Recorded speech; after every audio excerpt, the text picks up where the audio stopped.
Assalamualaikum warahmatullahi wabarakatuh.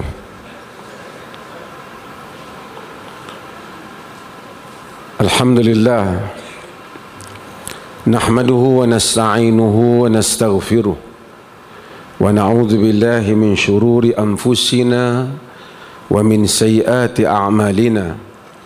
Man yahdihillahu fala mudilla lahu wa man yudlil fala hadiya lahu.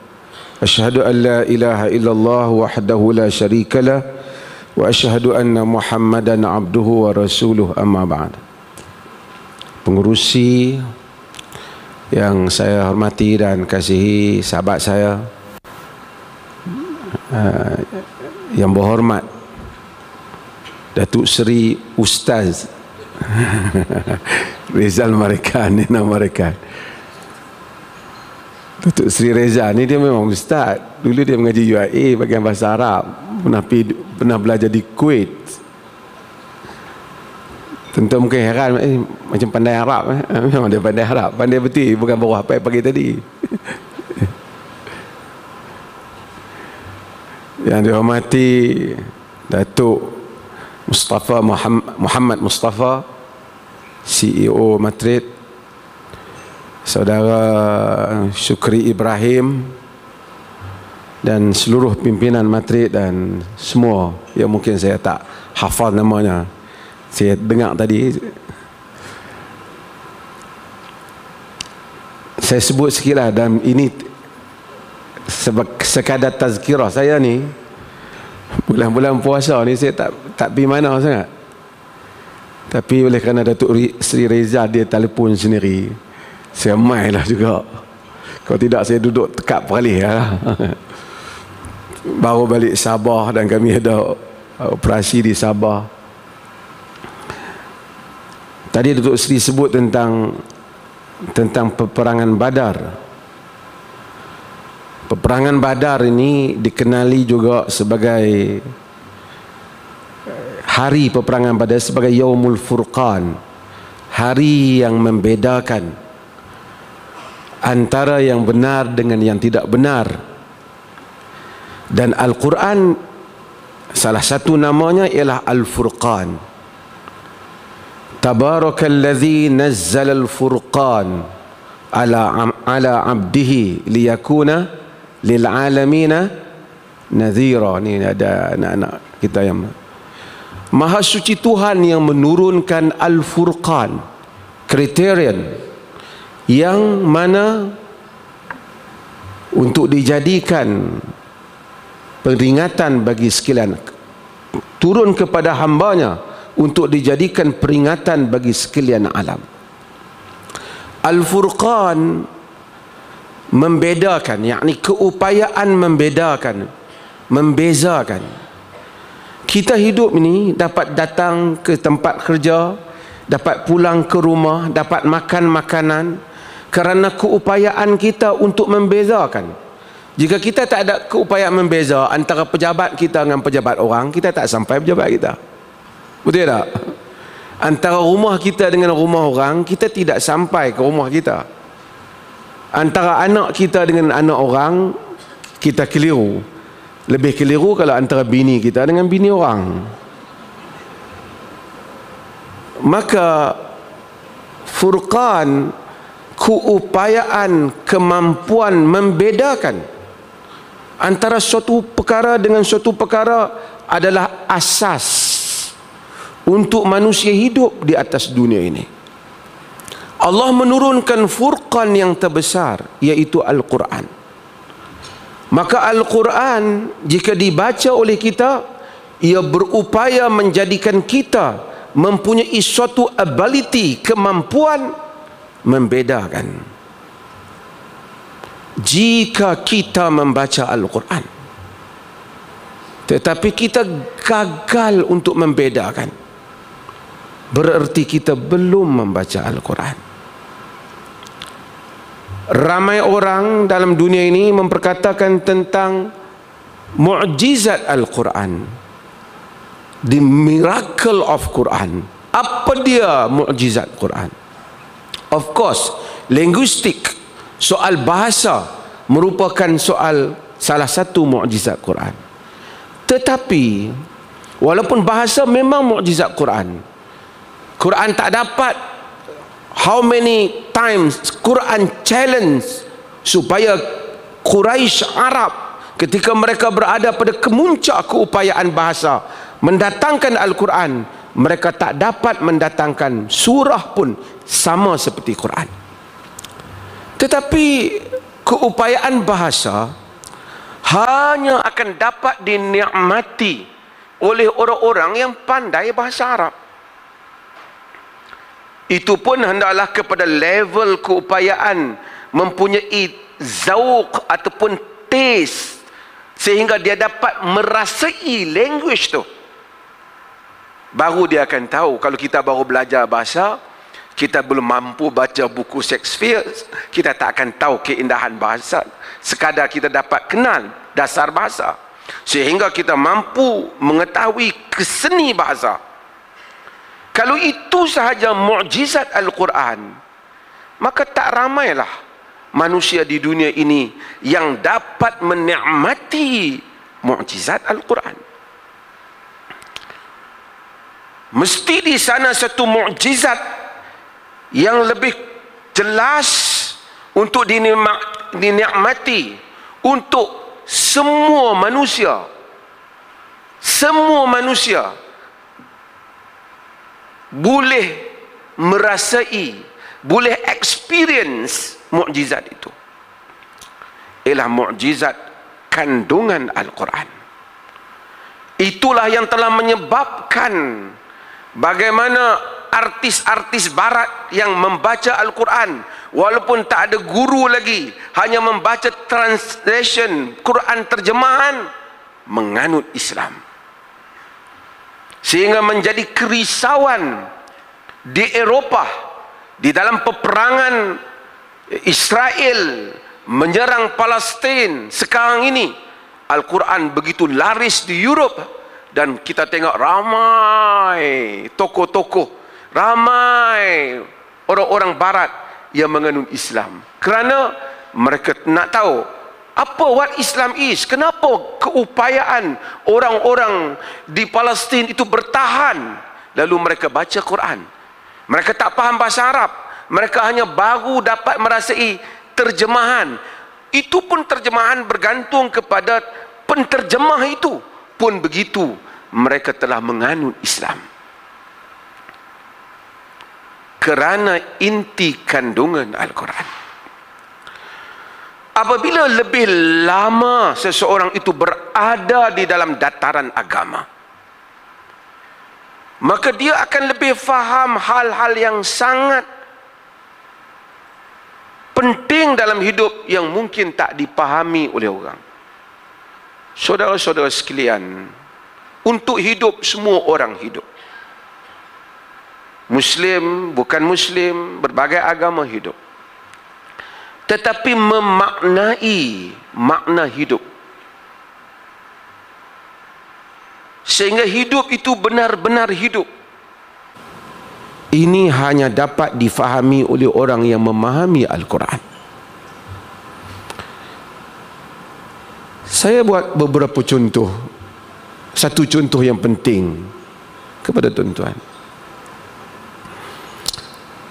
Kalau kita baca tentang fadilat puasa, apa dia offer yang terbaik yang Allah offerkan kepada kita kalau kita berpuasa? Ni adik-adik kita yang ada ni, apa dia? Man shama Ramadan imanan wa ihtisaban, lagi ghufira lahu ma taqaddama min dhanbihi.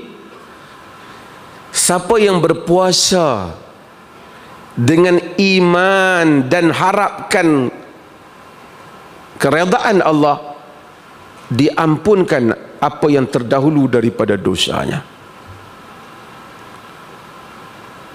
Mungkin orang kata that's all, itu je. Sebab dia kata ampun je, tak ada bonus-bonus lain, ujung bulan ke, bonus raya ke. Sebab kita tidak dapat kerana kita tidak memahami perkataan maghfirah.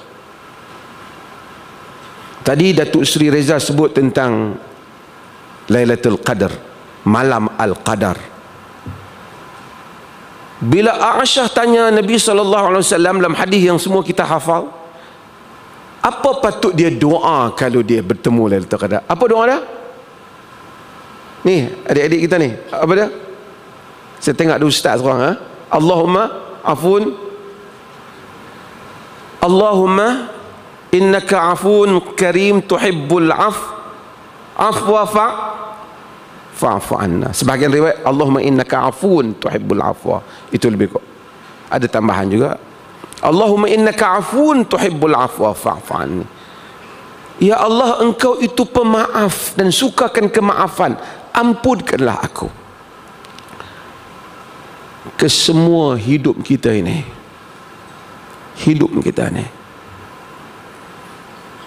sama ada kita sedar atau kita tidak sedar, perkara terbesar yang kita perlukan ialah keampunan Tuhan. Dan krisis hidup manusia apabila dia tidak diampunkan oleh Tuhan. Saya buat satu contoh untuk dipahami dalam hidup. Al-Quran kata walillahil mathalul a'la, Allah maha tinggi untuk diberikan contoh. Tapi untuk kita faham, kita kerja di satu pejabat kita ni, kita ada bos kita, Datuk Muhammad Mustafa, kita tahu bos kita marah kat kita. Contohnya, kita main kerja, setiap kali kita nak sampai pejabat, kita rasa apa? Serabut ke tak? Serabut. Kita tahu suami kita marah kat kita, nak sampai rumah, kita tahu duk marah kat aku ni. Kita tahu ibu kita marah kita, bila kita nak sampai rumah dia ataupun kita jalan hidup. Bagaimana orang yang tahu Tuhan tidak mengampunkan dia, sedangkan dia hidup di atas dengan kehidupan keseluruhan yang dia hidup, keseluruhannya tidak ada kecuali ia bergantung kepada Tuhan. Maka lawan opposite kepada keampunan itu apa dia? Adalah azab. Ulaika alladhina ishtaru ad-dhalala bil huda wal azaba bil maghfirah. Mereka itu orang-orang yang membeli kesesatan dibayar petunjuk, dan membeli azab dibayar dengan keampunan. Lawan kepada keampunan adalah azab. Orang yang tidak diampun oleh Allah, dia hidup dalam azab. Dia ada satu keresahan yang dia tidak tahu ubatnya dalam hidupnya. Dia mungkin memiliki kekayaan, kedudukan, dia mungkin telah cuba buat segala perkara, dia mungkin cuba mengembirakan dirinya. Di dalam dirinya ada azab yang tidak padam. Dia mencari-cari dirinya yang dia tidak bertemu. Dia mungkin dinaikkan pangkat, dia mungkin ada rumah yang elok, mungkin ada family yang bagus, tapi dia kehilangan ketenangan dalam memaknai hidup kerana dia tidak mendapat maghfirah. Maka Allah jadikan keseluruhan perjuangan hidup kita ini, wasari'u ila maghfiratin min rabbikum wa jannatin arduha as-samawati wal ardu uiddat lil muttaqin. Wasari'u, kamu segerakanlah. Sari'u ni, siapa belajar bahasa Arab dia tahu. Dalam ayat lain Allah kata sabiqu ila maghfirah, race towards forgiveness of Allah Subhanahu wa ta'ala. kamu berlumba-lumba kepada keampunan Allah. Allah suruh kita berlumba-lumba kepada keampunan dia. Dan syurga yang luasnya seluas langit dan bumi. Tuan-tuan, sehingga hari ini saintis boleh mengukur ukuran bumi, tapi belum dapat mengukur luasnya langit. Tuhan kata syurga seluas langit dan bumi. Wa idza ra'aita thamma ra'aita na'iman wa mulkan kabira. Saya suka dia punya apa Quran. Dan apabila kamu lihat, kamu akan dapati ia satu nikmat dan kerajaan yang besar. Orang yang masuk syurga, orang tu mungkin di dunia dulu pegawai kecil saja, tapi orang yang masuk syurga, dia akan mendapati nikmat dan kerajaan yang besar. Sebesar mana kerajaan dunia, dunia hanyalah debu yang halus bagi cakrawala yang luas. Allah menyediakan kerajaan bagi setiap yang memasuki syurga. Dia lebih daripada segala maharaja yang ada di atas muka bumi ini. Quran janji. Allah kata, wasari'u ila maghfiratin min rabbikum. Berlumbalah kamu kepada keampunan Tuhan kamu. Allah suruh kita berlumba kepada keampunannya.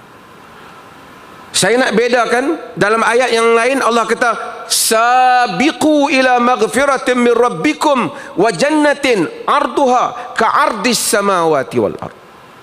Kamu berlarilah kepada keampunan Tuhanmu dan syurga yang luasnya seperti luas langit dan bumi. Tapi bila Tuhan cakap tentang kerja, saya bukan kata jangan kerja kuat, tentang dunia, tuan-tuan tengok, ni kita baca Quran, sebab tu baca Quran. Quran amazing. Cara Quran mentadbirkan, memberikan perkataan sangat-sangat halus. Bila Quran cakap tentang dunia, Quran kata apa? Huwallazi ja'alakumul arda dhalulan famshu fi manakibiha wa kulu min rizqihi wa ilaihin nusyur. Dialah yang telah menjadikan untuk kamu bumi yang dimudahkan untuk kamu. Famshu fi manakibiha wa kulu min rizqihi. Ini surah apa ni? Al-Mulk. Dan kamu berjalanlah di atas muka bumi dan makanlah rezekinya. Untuk hidup Allah kata kamu berjalanlah, tapi untuk akhirat Allah kata kamu berlarilah mendapatkannya. Kita berlari untuk mendapatkan dunia. Tak salah kita berlari, tapi masalahnya kita berjalan untuk mendapatkan akhirat. Maka kita diselubungi dengan resah yang kita tidak tahu. Segala pencapaian hidup, agama suruh kita capai dalam hidup. Agama suruh kita berjaya. KPI, matret ada KPI dah, setiap kementerian ada. Tetapi untuk manusia keseluruhan, tuan-tuan dan saya, satu KPI yang sama Allah bagi jadi, yang mesti kita capai dan mesti kita ingat. Tak payah jadi mufti, tak payah jadi syekh besar, tak payah jadi orang besar, sama ada sapu sampah di jalan ataupun orang besar yang memegang jawatan, sama saja KPI dah. Kullu nafsin dha'iqatul maut wa innama tuwaffawna ujurakum yawmal qiyamah faman zuhziha 'anil nar wa udkhilal jannah faqad faz. Mana ni? Faqad wa mal hayatud dunya illa mata'ul ghurur. Sangat simple, very clear. Kullu nafsin dha'iqatul maut. Semua yang hidup, semua nyawa nafs akan merasai mati. Every soul will taste death. Semua yang hidup mesti mati. Dan kita yakin, sebesar mana hebat kita pun, every day kita tahu ada orang mati. Tak ada lagi orang yang kita dengar Assalamualaikum, good morning, Apa khabar, daripada mana? Oh, saya sebenarnya dah 500 tahun dah umur. Tak ada. 80 tahun, 90 tahun jarang-jarang, 60 tahun pun kadang-kadang dah sakit. Kullu nafsin dha'iqatul maut wa innama tuwaffawna ujurakum yawmal qiyamah. Kamu hanya akan mendapat balasan kamu, full compensation adalah pada hari kiamat kelak. Hari ini tak dapat penuh. Kadang-kadang kita buat baik, orang tak puji kita pun. Kadang-kadang kita buat betul, orang kata kita salah. Tapi Allah kata, in the day of judgment, pada hari kiamat, semua orang akan dapat yang penuh. Tak ada orang yang miss dia punya kebaikan. Kamu akan dapat sepenuhnya ganjaran kamu, balasan terhadap apa yang kamu buat. Tapi Tuhan kata satu KPI kamu, faman zuhziha 'anil nar, sesiapa yang thrown away from the hellfire, sesiapa yang diselamatkan daripada neraka dan dimasukkan ke dalam syurga, faqad faz, maka dia telah berjaya. Wa mal hayatud dunya illa mata'ul ghurur, tidaklah kehidupan dunia ini melainkan perhiasan yang menipu. Tuhan punya alam ini, Tuhan beritahu kita, you buat apa di dunia, pencapaian, jawatan, Perdana Menteri, Presiden, Raja, Maharaja, Sultan, kalau kamu selamat dari neraka, kamu masuk syurga, kamu berjaya. Kalau tidak, kamu gagal. Di dunia orang biasa, orang tak pandang, orang anggap lekeh, orang anggap tidak ada harga. Kalau kamu masuk syurga, kamu selamat daripada neraka, kamu berjaya. Sejauh mana pun pencapaian yang dicapai oleh insan, tapi kalau dia masuk neraka, dia kekal.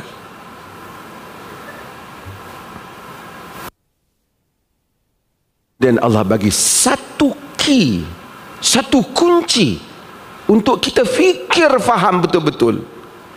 Wa mal hayatud dunya illa mata'ul ghurur, tidaklah kehidupan dunia ini melainkan perhiasan yang menipu, delusion, satu penipuan.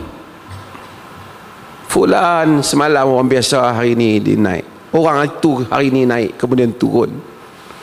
Hari ini disanjung, tahun depan dia turun. 5 tahun lepas dia dipuji, hari ini dia dikutuk. Dulu dia orang paling cantik, hari ini dah tua. Dunia berubah. Dunia berubah. Semua orang yang berlumba-lumba untuk mendapatkan pujian manusia telah kecewa dengan kehidupan ini. Sekarang ni dunia medsos. Satu orang buat status, satu ucapan, satu tindakan, dapat thousands likes, dia pun rasa happy. Mari minggu depan kes lain pula, beribu netizen kutuk dia. Sekarang macam tu. Berapa ramai orang politik yang beberapa tahun dulu diangkat, dipuji sampai tak ada tempat nak likes, hari ini telah dikutuk dan telah tidak dikenang. Berapa ramai orang yang telah membina mungkin bangunan-bangunan yang besar seperti ini, pada hari ia dibina dan perasmian dia ditepuk tangan dengan penuh penghormatan, 10-5 tahun kemudian orang telah melupainya dan mengenang orang baru pula. Wa mal hayatud dunya illa mata'ul ghurur, tidaklah kehidupan dunia itu melainkan perhiasan yang menipu. Semua yang kita buat dilupakan. Akhirnya sebahagian tokoh tinggal bagi nama jalan, nama bangunan, diletakkan dalam buku-buku sejarah, diingati ketika anak murid ingin memanggil peperiksaan. Bersendirian dia menghadapi Tuhan di atas apa yang telah dia lakukan di atas muka bumi. Jika ia lakukan dengan jujur, maka dia mendapat pahala. Jika dia lakukan untuk mengangkat namanya, dia tidak membawa pulang apa-apa, bahkan mungkin dosa. Wa mal hayatud dunya illa mata'ul ghurur. Saya yang bercakap ini, yang mungkin orang kata mufti, ditipu oleh dunia dengan jawatan dan keadaan saya. Orang lain juga ditipu, karena dunia itu sangat hebat penipuannya. Ketika seorang bercakap tentang ikhlas, dia tidak ikhlas. Ketika seorang bercakap tentang dunia itu menipu, dunia sedang menipunya.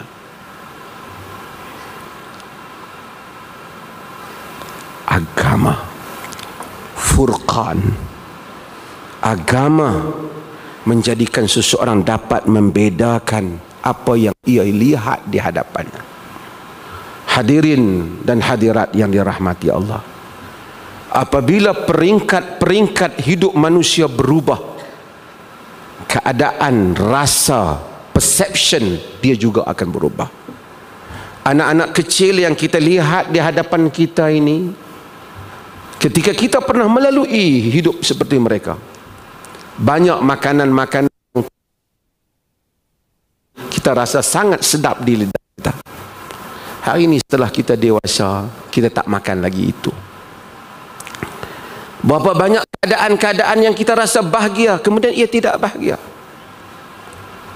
Rumah tangga juga demikian.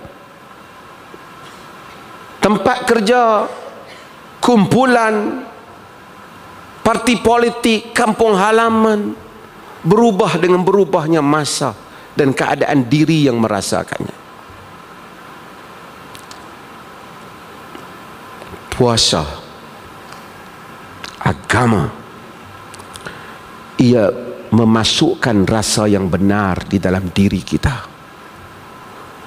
supaya kita bukan saja ada furqan, kita ada rasa zauq yang benar, sehingga kita dapat merasai yang manis itu manis, yang pahit itu pahit. Sebab itu Al-Quran menyifatkan fi qulubihim marad, pada jantung hati mereka ada penyakit. Fazadahumullahu marada, Allah tambah untuk mereka penyakit. Apa penyakit? Orang yang berpenyakit mempunyai timbangan yang berbeda. Biasanya orang Melayu ni masa sakit itulah kita bawa makanan yang sedap. Masa kita sihat, dia tak bawa dah kat kita.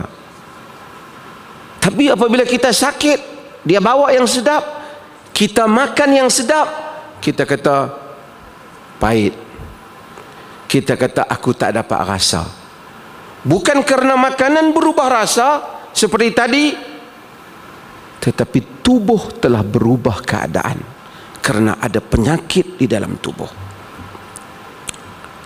Apabila tubuh kita sakit, kita gagal melihat yang menipu itu tipu, yang benar itu benar.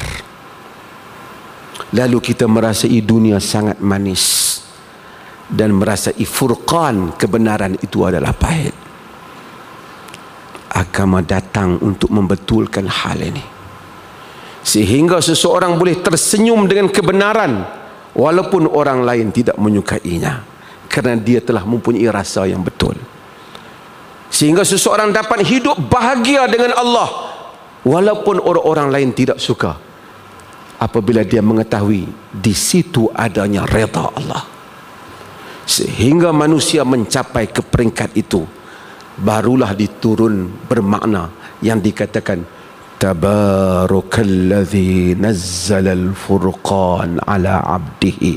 Maha suci Tuhan yang telah menurunkan Al-Furqan, yakni Al-Quran ini kepada hambanya. Ini yang dilakukan oleh Quran.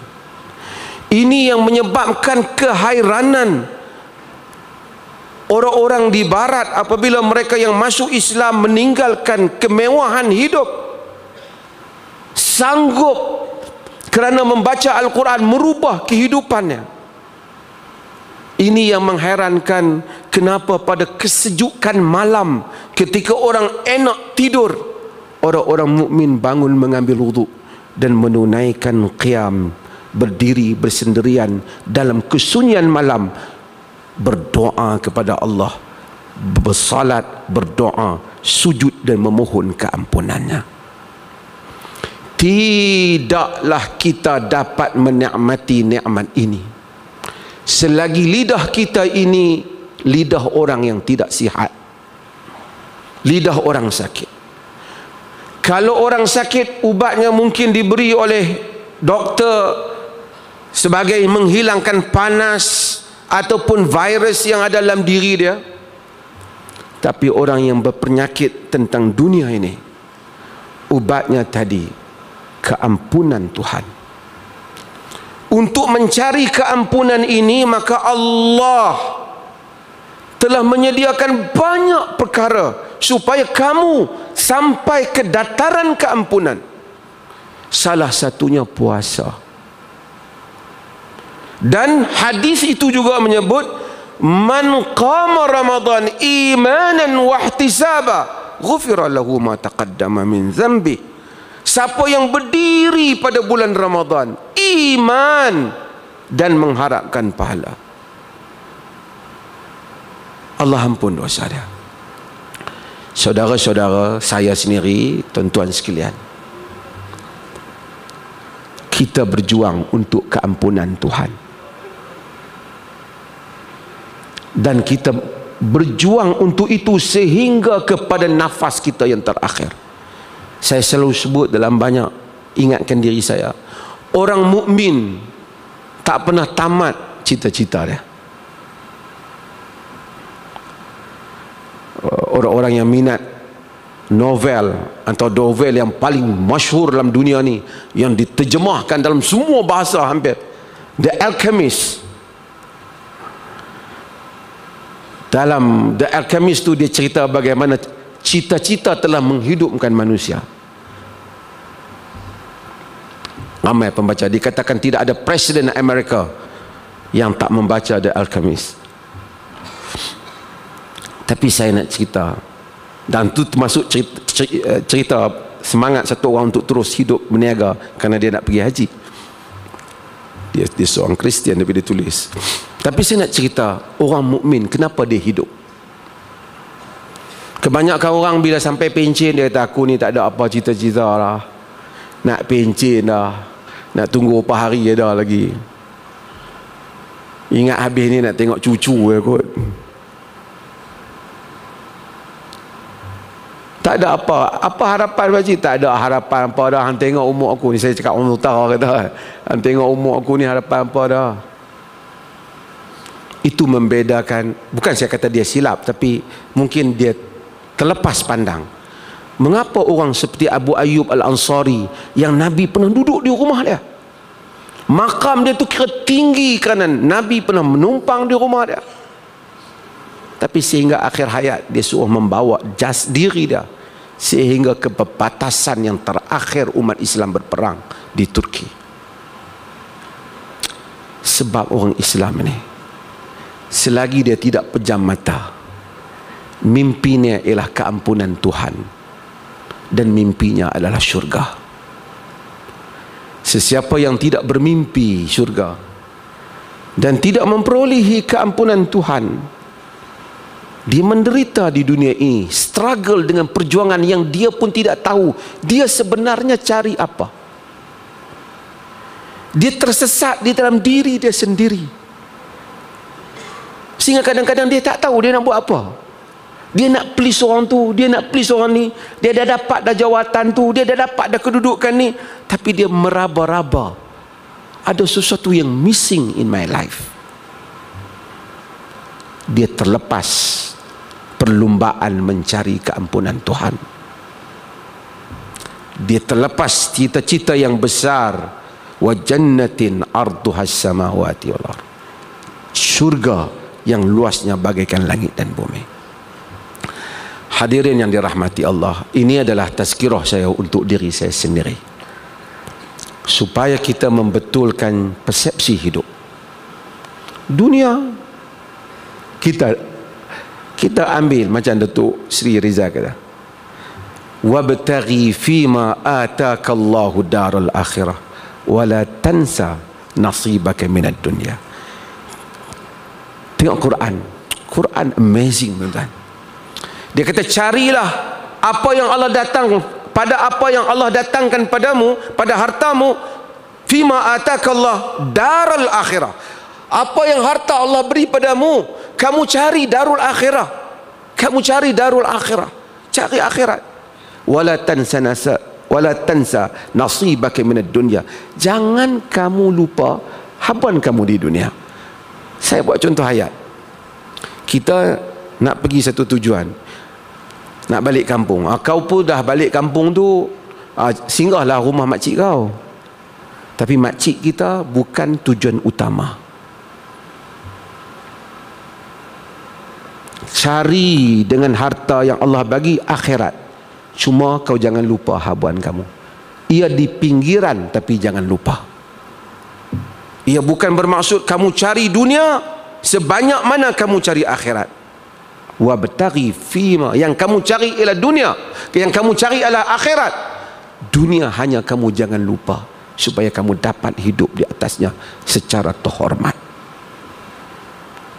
Ketika umat Islam berfikir seperti itu, dunia berada di dalam genggaman mereka.